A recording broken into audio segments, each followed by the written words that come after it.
ভয়ে সেখান থেকে চলে আসতে হতো। একদিন দেখা গেল দিঘির মাঝখানে পানিতে বুদবুদ ফোঁটা নিচ থেকে উঠছে এবং পুরো দিঘির পানি ঘোলা হয়ে যায়। এই ঘটনায় সবাই ভয় ও আতঙ্ক হয়ে পড়ে। বহু যুগের পুরনো এই দিঘিটিতে কখনো এমন কিছু দেখা যায়নি, ঘটেও নি। এখন কেন এমন হচ্ছে? ভয়ে কেউ দিঘিতে নামতে রাজি হয়নি।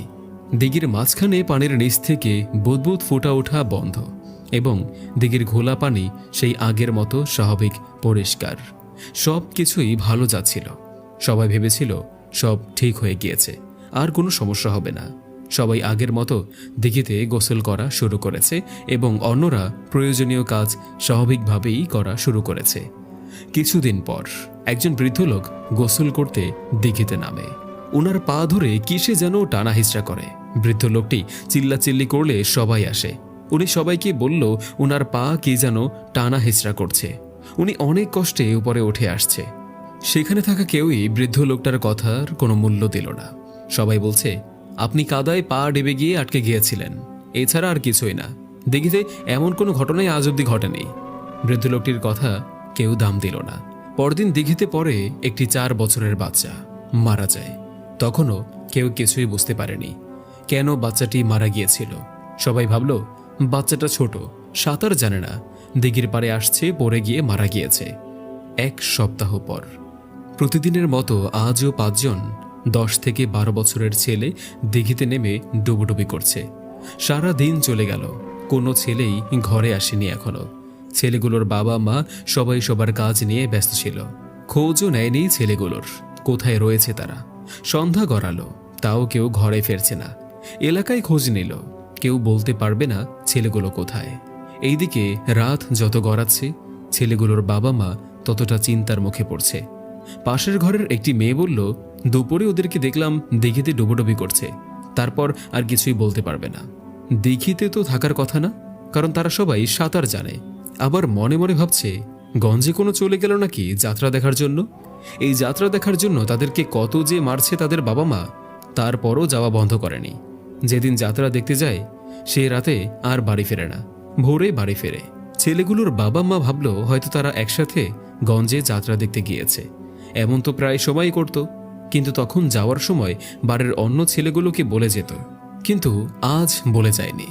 রাত্রে সবাই ঘুমিয়ে পড়ল। সকাল প্রায় 9টা বেজে গেল, এখনো কেউ ফিরে আসেনি। এতক্ষণ দেরি তো তারা কখনোই করেনি। আবার সেই চিন্তায় সবাই, কোথাও খুঁজে পাওয়া যাচ্ছে না তাদেরকে। বিকেল 3টার সময় একজন চিৎকার করে বলতে লাগলো, কে কোথায় আছো, তাড়াতাড়ি আসো, ফাহিম, শুভ ও সাগরকে পাওয়া গিয়েছে, মোড়ে দিঘিতে ভেসে উঠেছে। তাদের 3 জনের লাশ ওঠানো হলো।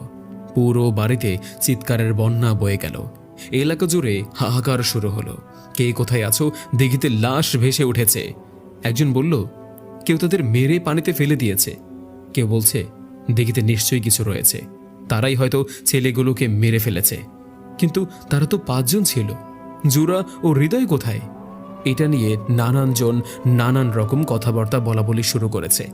ফাহিম, শুভ ও সাগর, তাদের 3 জনের গলায় ফাঁস দেওয়ার মতো দাগ ও পুরো শরীরে কেউ কাউকে কোনো বস্তু দিয়ে আঘাত করলে যেভাবে দাগ স্পষ্ট থাকে, ঠিক তেমন দেখা যাচ্ছে।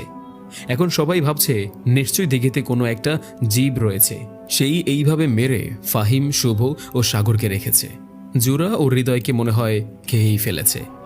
ফাহিম, শুভ ও সাগরকে গোসল করিয়ে মাটি দেওয়া হয়। 4 দিন চলে যায়, কেউ আর ভয়ে দিঘিতে গোসল করেনি। 4র্থ দিন হৃদয়ের দেহটা দিঘিতে ভেসে ওঠে। সবাই ধরাধরি করে হৃদয়কে দিঘির পাড়ে ওঠায়, কিন্তু না, এই ক্ষেত্রে বিপরীত কিছু দেখা গেল। হৃদয় জীবিত ছিল। জ্ঞান ফিরে হৃদয় শুধু ফাহিম, শুভ ও সাগরের কথা জিজ্ঞেস করছে, ওরা কি বেঁচে ফিরেছে নাকি তাদেরকে ওরা মেরে ফেলেছে। সবাই হৃদয়ের মুখ থেকে এমন শব্দ বের হওয়ার পর ভেবে নিয়েছে ফাহিম, শুভ ও সাগরকে কেউ হত্যা করেছিল নাকি। এই ছেলেগুলোর কি এমন শত্রু রয়েছে যে তাদেরকে হত্যা করতে হলো? হৃদয়কে পাশ থেকে একজন বলল, ফাহিম, শুভ ও সাগরকে দিঘিতে মৃত পাওয়া যায়। হৃদয় বলল, তাহলে তাদের কথাই সত্যি ছিল, তারা ফাহিম, শুভ ও সাগরকে হত্যা করিয়েই ছাড়ল। তাদের কি কথা হৃদয়, একটু খুলে বলবে? সেদিন তোমাদের সাথে কে এমন করলো? আর কারাই বা কিসের লোভে ফাহিম, শুভ ও সাগরকে হত্যা করেছিল? হৃদয়। সে এক বিশাল ঘটনা। আমরা 5 জন প্রতিদিনের মতো ওই দিনও দিঘিতে ডুবুডুবি করতেছিলাম। হঠাৎ দেখতে পেলাম আমাদের চারপাশে পানিতে বুদবুদ ফোঁটা নিচ থেকে উঠছে। পুরো দিঘিতে প্রচুর ঢেউ। আমাদের পা ধরে রেখেছে কারা যেন। অনেক চেষ্টা করেও উপরে উঠতে পারি না। আমরা অনেক চিৎকার করি, আমাদের চিৎকারের আওয়াজ কেউ শোনে না। আমাদের চিৎকার উল্টো আমাদের কানে এসেই বাড়ি খাচ্ছে। কিছুক্ষণের মধ্যেই দিঘির ওই পাশ থেকে বিশাল একটা ঢেউ আসে। ঢেউটা আমাদের মাথার উপর দিয়ে গিয়ে আমাদেরকে ডুবিয়ে দিয়ে যায়। চোখ মেলে দেখি আমাদেরকে হাওয়ার উপর ভাসিয়ে নিয়ে যাচ্ছে বিশাল কিছু দানব। কোথায় নিয়ে যাচ্ছে জানি না। আমরা অনেক চিৎকার করি, আমাদেরকে একটা প্রাসাদে নিয়ে যায়। অসংখ্য দানব সেখানে। দানবগুলোর দিকে আমরা তাকাতে পারছি না। খুব ভয়ঙ্কর চেহারা। চোখ দিয়ে দানবগুলোর রক্ত বেয়ে বেয়ে পড়ছে। বুক থেকে মাথা যতটুকু লম্বা, সেই হারে বুক থেকে পা খুবই ছোট। তাদের মধ্যে পুরুষরা কালো পোশাক পরা এবং মেয়েরা নীল পোশাক পরা। ওরা আমাদেরকে অনেক আঘাত করে। আমরা চিৎকার করতে থাকি। আমাদের চিৎকারে তাদের আঘাত আরও বেড়ে যায়, আর সবাই উচ্চস্বরে হাসতে থাকে। একটা দানব বলে, মানব জাতির কারণে আমরা এই দিঘিতে বসবাস করতে পারছি না। তাদের ব্যবহারে আমাদের অনেক সমস্যা হচ্ছে, তাই তারা মানব জাতিকে শিক্ষা দেওয়ার জন্য আমাদেরকে এইখানে ধরে নিয়ে আসছে। তাদের মধ্যে থেকে সবচেয়ে বড় একটি দানব বলল, এই পাপী মানবগুলোকে ফাঁসি দিয়ে মেরে ফেলো এবং তাদের লাশগুলো পুরো মানব জাতিদের উপহার দাও। তাদের মধ্যে একজন বৃদ্ধ ছিল। উনি আমার দিকে অনেকক্ষণ তাকিয়ে থেকে কি যেন সকল দানবগুলোর সাথে বলল। একটু পর সকল দানব একসাথে হাসতে থাকলো। আমি কিছুই বুঝতে পারিনি কি বলছিল বৃদ্ধ দানবটি।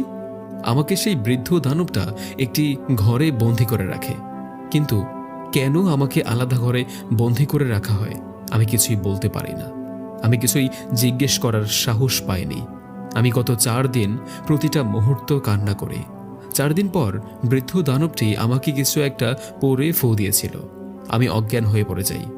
তারপর আর কিছুই আমি বলতে পারবো না। উপস্থিত সবাই অবাক হয়ে গেল হৃদয়ের কথাগুলো শুনে। ফাহিম, শুভ ও সাগরকে মেরে ফেলল, অথচ হৃদয়কে জীবিত ফিরিয়ে দিয়েছে। কি ছিল এইসব, আর কেনই বা হলো এইসব?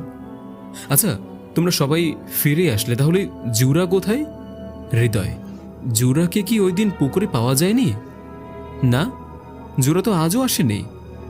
হৃদয় বলল, আমরা তো 4 জন সেই দানবগুলোর কাছে ছিলাম, জুরা তো আমাদের সাথে ছিল না। তাহলে জুরা কোথায় যাবে? সবাই অস্থির। জুরার কি হলো তাহলে? এদিকে রাতে হৃদয়ের প্রচণ্ড জ্বর আসে। ঘুমের মধ্যে হৃদয় একা একা আবোল তাবোল কথা বলে। হৃদয়কে নাকি ওরা মেরে ফেলবে, তার রুহু নাকি 4 দিন আগেই মারা গিয়েছে, সে আজই মারা যাবে।